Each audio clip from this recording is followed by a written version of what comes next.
আমার নাম শ্যামাপ্রসাদ বিশ্বাস। আমি আপার বাগদা সাহেবপাড়াতে থাকি।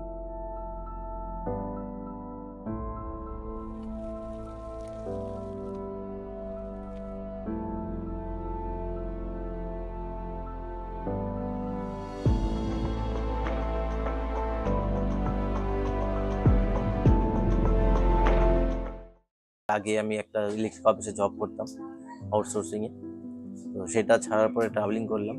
আর ভারতবর্ষের 20টা রাজ্য আর 6টা ইউনিয়ন টেরিটরি ট্রাভেলিং করার পরে কিছুদিন বসেছিলাম, তারপরে জুস স্টল রান করছি।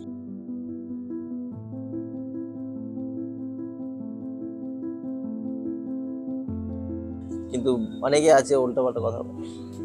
3 ফুটি হাইট, ওভার সাইকেল নিয়ে ভারত ঘুরতে এসেছে। বাড়িতে খাওয়ার জোটার নাম ভারত ভ্রমণ করতে এসেছে।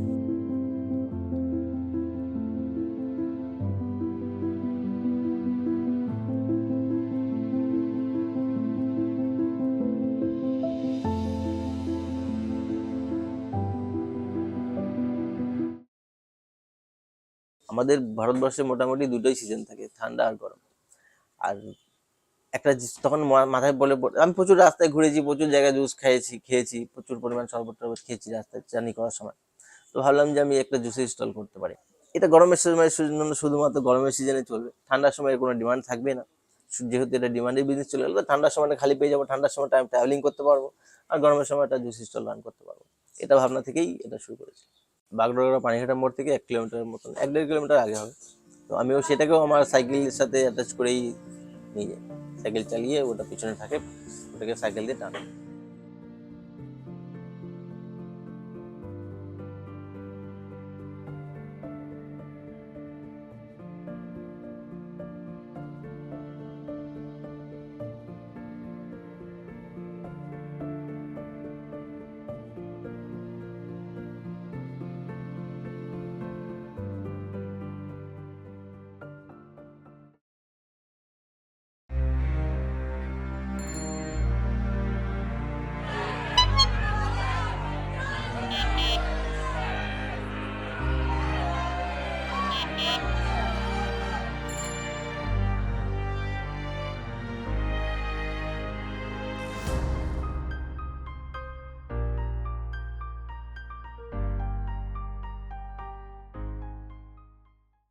জুস স্টলটা রান করার পরে দেখছি জিনিসটা যে বেশ ভালো লাগে। আর ছোটবেলায় আমরা আহ, যখন অনেক ছোট ছিলাম না, ক্লাস 3, 4, 5-এ পড়ি এরকম সময়। তো বাজারের দিনগুলোতে আমরা বাজারে যেতাম, একজন কাকু ছিল, উনি আহ, মিষ্টি জল মানে ওই শরবত বিক্রি করতো আর কি। তো প্রতিদিন আমরা বিকালবেলায় ওনার কাছে গিয়ে বলতাম কি আমাদেরকে মিষ্টি জল খাওয়াও। তো তো লোকটা খাওয়াতো, ফ্রিতে খাওয়াতো কিন্তু, ঠিক আছে। লোকটার মুখে কখনো কোনোদিন অস্বস্তির ছাপ আসতো না। প্রতিদিন 8 জন 10 জন 12 জন করে যাচ্ছে ওনার কাছ থেকে খেয়ে আসছে, কিন্তু ও খাওয়াচ্ছে হাসি মুখে, কোনো অসুবিধা নেই। তো আজকে যখন আমি ওইখানে বসে জুসের স্টল চালাই, আর কিছু বাচ্চা কাচ্চা ছোট ছোট বাচ্চারা যায় ওই দিদি সামনে, তো ওরা আমার কাছে কোনোদিন কিছু চায় না, আমি নিজে ডাকি, মাঝে মধ্যে ডাকে বসাই, তখন খাওয়াই, ওর সাথে একটু গল্প গল্প করি। সেই জিনিসটা ভালো লাগে যে ইচ্ছে তো করে, খেতে ইচ্ছে তো করে, কিন্তু ফাইন্যান্সিয়ালি প্রবলেম জন্য ওরা খায় না, খেতে পারে না। তো যখন ওদেরকে ওই জিনিসটা খাওয়াই, তখন কোনো কোনো জায়গাতে হয়তো আমি আমার ওই সেই ছোটবেলার জায়গাটাতে ফিরে যাই, যে হ্যাঁ এরকম ভাবে আমিও খেতাম অন্য কারো কাছ থেকে। তো সেই জিনিসটা ভালো লাগে।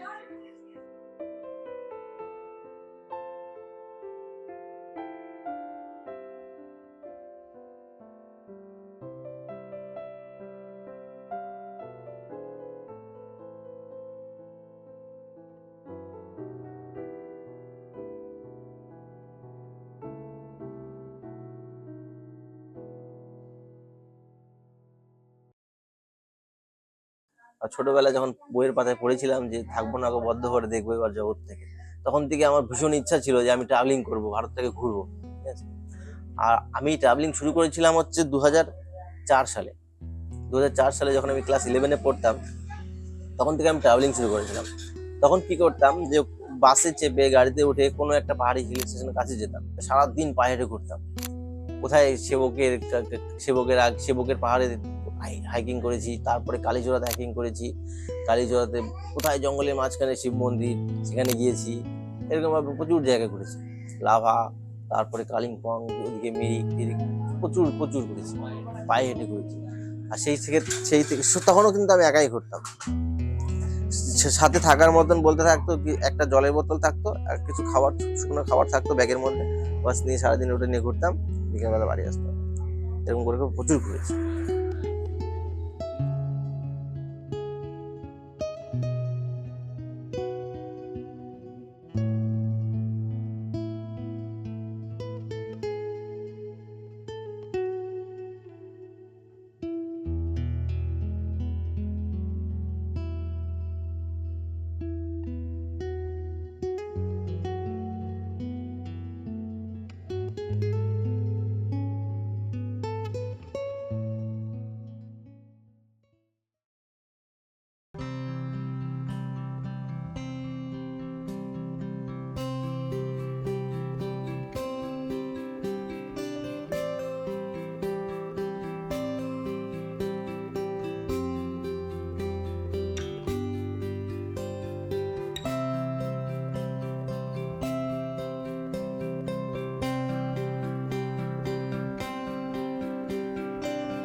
আমি বাগডোগরা থেকে শুরু করেছিলাম 1 মার্চ 2021-এ।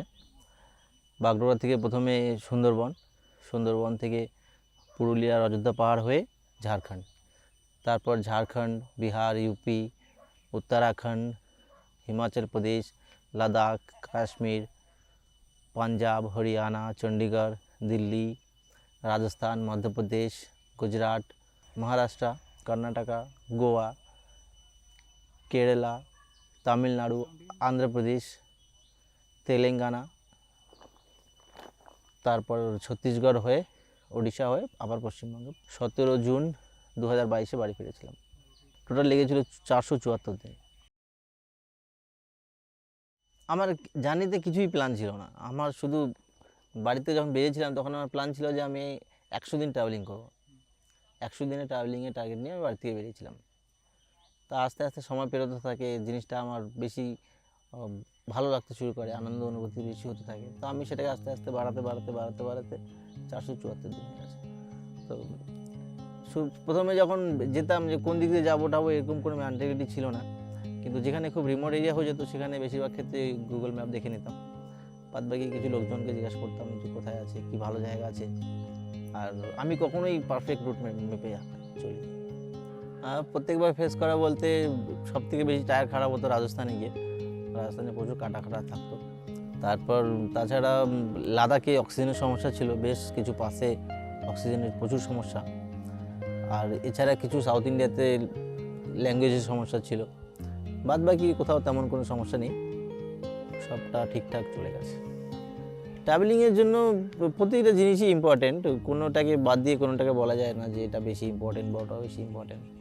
আমার ওই সাইকেলের লিক সারানোর ওই আঠার সলিউশনটা যতটা ইম্পর্টেন্ট ছিল, আমার ট্রেনটাও ততটা ইম্পর্টেন্ট ছিল। একটাকে ছাড়া আরেকটাকে চলতে পারছে না, এরকম টাইপের। এই জার্নির খরচাটা প্রথমে আমি যে জবটা করতাম, ইলেকট্রিক অফিসে জব করতাম আউটসোর্সিংয়ে, তো সেটার যে প্রভিডেন্ট ফান্ড জমা হতো, আমি সেই প্রভিডেন্ট ফান্ডটাকে ভেঙে নিয়ে জার্নি শুরু করেছিলাম। সেটার জন্য আমি 100 দিনের ট্রিপ প্ল্যান করেছিলাম। আর যখন আস্তে আস্তে বাড়তে রাস্তাঘাটে মানুষ প্রচুর সাহায্য করতো, তো সেই ক্ষেত্রে তাদের মানুষজনের হেল্প নিতে নিতে আস্তে আস্তে জার্নিটা লম্বা হয়েছে। আর 100 দিনের জার্নিটা 474 দিন হয়েছে। না হলে হয়তো আমাকে 120 দিনের মধ্যে বাড়ি ফিরতে হতো। একটা সময় আসে এমন একজন মানুষের সঙ্গে দেখা হয়েছিল, মোটামুটি 55-58 এরকম বছর বয়স হবে। তো সেই লোকটার সঙ্গে দেখা হয়েছিল, উনি সাইকেল নিয়ে ট্রাভেলিং করছিলেন, ঠিক আছে, 7-8 দিন ধরে শুরু করেছে আর কি। তো ওনার সঙ্গে দেখা হয়েছিল, তো ওনাকে আমি বলেছিলাম যে আমিও ট্রাভেলিং করছিলাম তখন। লোকটার সঙ্গে দাঁড় করিয়ে কথাবার্তা বলতে এবার লোকটা বললো কি যে তুমি যে জিনিসটা এতটুকু কম বয়সে বুঝে গেছো, শিখে গেছো, সেই জিনিসটাকে বুঝতে আমার 58 বছর বয়স লেগে চলে গেল। মানে যে জিনিসটার পিছনে ভেগে বেড়াচ্ছি একটা সময় বয়সের, এখন যারা ইয়াং আছে, যারা ইয়াং জেনারেশন, যারা প্রচুর পরিমাণে হয়তো কেউ টাকা কামানোর পিছনে ছুটছে, কেউ অন্য কোনো দিকে ছুটছে, হয়তো তারা সবাই ওই বয়সের শেষ সীমানায় গিয়ে এই জিনিসটা ভাববে যদি একটু ঘুরে বেড়াতাম। কারণ ওই যে মানুষটা এখন 58 বছর বয়সে সাইকেল নিয়ে বেরিয়েছে ঘোরার জন্য, সেই মানুষটা এখন বলতে পারছে যে তুমি যে জিনিসটা এত তাড়াতাড়ি শিখে গেছো, সেই জিনিস বুঝতে আমাকে 58 বছর পার করে আসতে হবে। তার মানে কি হয়তো আমি হোক বা অন্য কেউ হোক, সেই এখন আমরা যতটুকু জীবন কাটিয়ে এসেছি আমাদের কাছে সেটার এক্সপিরিয়েন্স আছে, কিন্তু 5 বছর পরে আমাদের মেন্টালিটি কী হবে সেটা তো আমরা জানি না। হয়তো 58 বছর বয়সে গিয়ে প্রতিটা মানুষের মেন্টালিটিতে ওরকমই একটা ভাবনা আসবে, যদি অনেক ঘুরে বেড়াতে পারতাম, এরকম ধরনের একটা মেন্টালিটি হয়তো আসবে সবার মধ্যে। তো যারা ইয়াং জেনারেশন আছে তাদেরকে তো অবশ্যই বলবো যে একটু ঘুরে বেড়াও, একটু ঘোরো, একটু দেখো, দেশটাকে একটু দেখো। কম করে দেশটাকে না দেখতে পারো, যে রাজ্যে থাকো সেই রাজ্যটাকে দেখো। একটু অনেকটা পরিবর্তন আসে ভিতর থেকে, প্রচুর পরিবর্তন আসে, হয়তো সব কিছু ভাষায় প্রকাশ করা সম্ভব হয় না। হ্যাঁ, অবশ্যই করা যায়, না যে করা যাওয়ার কিছুই নেই। একজন মানুষের মেন্টালিটি যদি তুমি চেঞ্জ করতে পারো, তাকে যদি খারাপ রাস্তা থেকে ভালো রাস্তা আনতে পারো, সেটাও দেশ সমাজ সেবা, সেটাও দেশ সেবা। একজন মানুষ ধরে নাও কোনো একজন মানুষ ড্রাগস নিচ্ছে প্রচুর পরিমাণে, আমাদের দেশে প্রচুর মানুষ ড্রাগস নেয়, আমি সেটা দেখেছি, কাছের থেকে দেখেছি। তো যদি একজন মানুষকে তুমি তোমার কোনো কথার মাধ্যমে হোক বা তোমার কোনো অভিজ্ঞতা শেয়ারের মাধ্যমে হোক, যেভাবে মোটিভেট করার জন্য হোক, তাকে যদি তুমি নেশাটা ছাড়িয়ে দিয়ে সঠিক রাস্তা আনতে পারো, সেটাও দেশ সেবা হলো। সেটাতে অর্থনৈতিক সাহায্যের কোনো প্রয়োজন পড়ছে না, কিন্তু হচ্ছে। আর এভাবে প্রচুর হচ্ছে। আর কোনো মানুষকে তুমি উৎসাহ দিতে পারছো যে ভালো কিছু করার জন্য হোক, সেটাতে তার টাকার দরকার পড়ে না, কিন্তু সেটা করা যায়, সেটা অবশ্যই দেশের সেবা।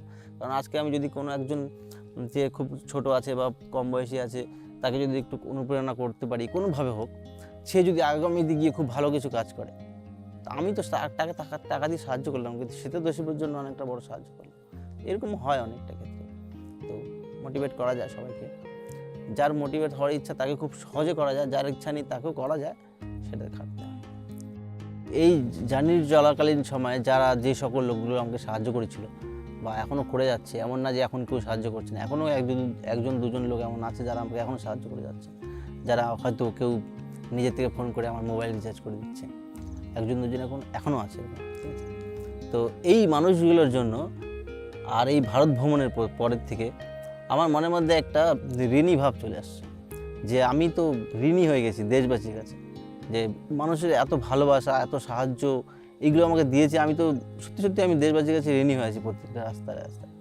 তো এই ঋণগুলোকে শোধ করার অপশনও আমি অবশ্যই খুঁজব। পুরোটা কখনোই করতে পারবো না, পুরো ঋণ কখনোই শোধ করা যায় না, কিন্তু আমার পক্ষ থেকে যতটা সম্ভব হবে আমিও হয়তো কোনো দিন দেশের যেসব জনসাধারণ বা জনগণের প্রয়োজন হবে সাহায্যের, আমিও তাদের পাশে অবশ্যই দাঁড়াবো। আজকে হয়তো আমার সামর্থ্য নেই, কিন্তু একদিন অবশ্যই হবে। আর আমি সত্যি তাদের প্রতি কৃতজ্ঞ, আমি দেশের প্রতি কৃতজ্ঞ, আমি তাদের ঋণী, আমি দেশের ঋণী, যে সত্যি আমার দেশটা অদ্ভুত, আমাদের দেশটা ভীষণ ভালো, দেশের লোকজন ভীষণ ভালো। বাইরে না বাড়ালে বোঝা যায় না, বাড়িতে বসে অন্যকে খারাপ বলাটা খুব সহজ, বাইরে বেরোলেই বোঝা যায় যে মানুষজন সত্যি কতটা ভালো। তো তাদেরকে অনেক অনেক ধন্যবাদ মনের ভিতর থেকে। আর অবশ্যই একদিন না একদিন আমি এর প্রতিদান অবশ্যই দেবো।